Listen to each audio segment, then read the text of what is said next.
स्वर्ग और नरक। एक बार की बात है, गांव में एक पवित्र व्यक्ति रहता था। वह हमेशा स्वर्ग और नरक के बारे में जानने के लिए उत्सुक रहता था। एक दिन पवित्र व्यक्ति भगवान से मिला।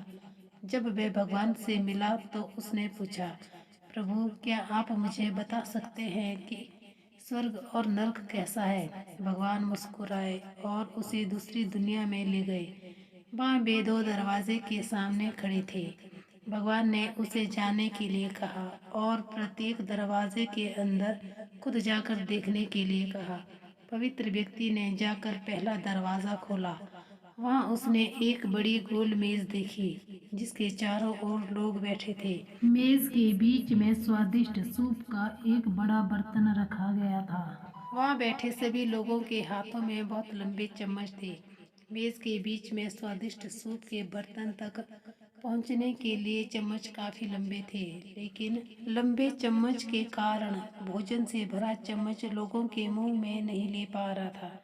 लंबे चम्मच की वजह से खाना ना खा पाने के कारण वे सभी दुबले पतले और बीमार लग रहे थे। वहाँ के लोग बहुत दुखी थे। वहाँ पीड़ित लोगों के दुख को देखकर पवित्र व्यक्ति कांप उठे। वह उस कमरे के से बाहर आया और दूसरे कमरे का दरवाज़ा खोला। दूसरा कमरा बिल्कुल पहले कमरे जैसे ही था। बड़ी गोल मेज और उसके बीच में एक स्वादिष्ट सूप का बर्तन।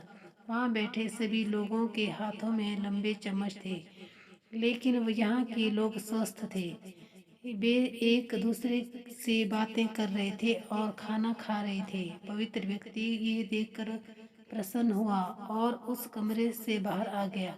फिर पवित्र व्यक्ति भगवान के पास गया और कहा, मुझे समझ नहीं आया कि दोनों कमरे एक ही जैसे हैं।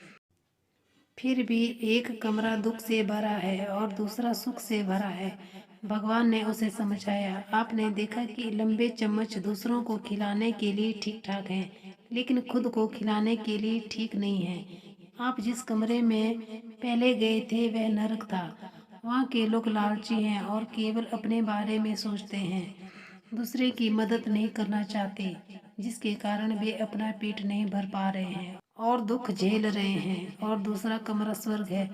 ये उन लोगों से भरा है जो एक दूसरे की परवाह करते हैं और प्यार करते हैं, एक दूसरे को उन लंबे चम्मच से खिलाते हैं जिससे वे स्वस्थ और सुखी रहते हैं।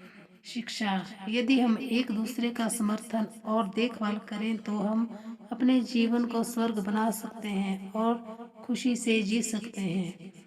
कहानी सुनने के लिए धन्यवाद। आशा करती हूँ आपको ये शिक्षाप्रद कहानी ज़रूर पसंद आई होगी।